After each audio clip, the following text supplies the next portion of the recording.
अस्सलाम वालेकुम दोस्तों, वेलकम टू दिस वीडियो।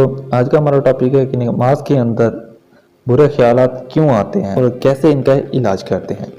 तो सबसे पहले बात, दिमाग के अंदर बुरे ख्यालात आना एक आम सी बात है, क्योंकि इंसानी दिमाग के अंदर एक दिन में तकरीबन 60,000 से ज़्यादा थॉट्स आते हैं। तो उनमें कुछ अच्छे थॉट्स भी होते हैं, कुछ पॉजिटिव, कुछ नेगेटिव थॉट्स आते रहते हैं। तो जब हम नमाज के अंदर एक फोकस होकर खड़े होते हैं, तब तो माह रमज़ान के अंदर भी नमाज पढ़ते हुए आपको ये बुरे ख्यालात आते हैं। तो मेडिकल रिसर्च ने इसके ऊपर काफ़ी ज़्यादा तहकीक की है, जो कि मैं आपको बताने जा रहा हूँ। मेडिकल रिसर्च के अंदर ये बात साबित हुई है कि इंसान के अंदर 4 तरह के केमिकल होते हैं: डोपामीन, सेरोटोनिन, ऑक्सीटोसिन, एंडोर्फिन। इंसानी दिमाग के अंदर ये 4 केमिकल इंसान के दिमाग को कंट्रोल कर रहे होते हैं, जो कि हाइपोथैलेमस के अंदर और पिट्यूटरी ग्लैंड दोनों के साथ मुंसलिक होते हैं और इनसे ये बनते हैं। तो जब हम बुरी चीज़ें देखते हैं, बुरे ख्यालात इसलिए आते हैं जब हम बुरी वीडियोस देखते हैं और प्लेयर हासिल करने के लिए बार बार देखते रहते हैं, तो हमारा जो माइंड है वो एडिक्ट हो चुका होता है। और जब माइंड एडिक्ट हो चुका है तो उसके अंदर डोपामिन की बहुत ज़्यादा वैल्यू बढ़ जाती है और आपको मज़ीद उस तरह की नेक्स्ट टाइम ज़्यादा मिकदार में ज़रूरत होती है। आपने फर्स्ट मवाद देखा, नमाज पढ़ने चले जाते हैं और नमाज के अंदर आपको वो थॉट्स आना शुरू हो जाते हैं, क्योंकि इंसान का माइंड इतना पावरफुल नहीं है कि वो आपकी मेमोरीज को फॉरगेट कर दे या इरेज कर दे, वो स्टोर नहीं कर सकते इतनी जल्दी।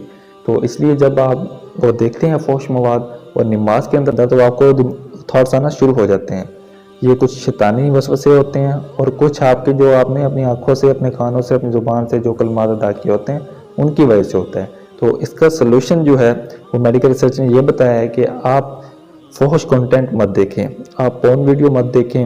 और इसके अलावा अगर आप ये बात कहते हैं कि मैं तो पोर्न वीडियो भी नहीं देखता, फिर मुझे ख्यालात क्यों आते हैं, आप आंखों से नामहरम को तो देखते हैं। इंसान के अंदर वो शोहबात, वो शहवात तो पैदा होती हैं। इसके अलावा म्यूज़िक तो देखते हैं, आप वीडियो देखते हैं म्यूज़िक के अंदर, उसके अंदर भी बहुत वल्गर कंटेंट होता है।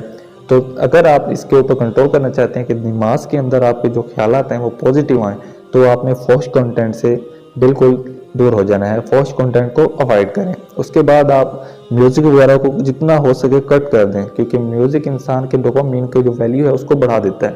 और जब डोपामिन की वैल्यू बढ़ती है तो आपके अंदर एक बेचैनी सी पैदा होने शुरू हो जाती है, एंग्जाइटी, डिप्रेशन इसी चीज़ से पैदा होती है आपकी, फिर आपको सुकून नहीं मिलता है। इसके साथ आप तिलावत कुरान पाक की शुरू कर दें, नमाज़ पाबंदी से पढ़ना शुरू कर दें और बावजूद रहना शुरू कर दें।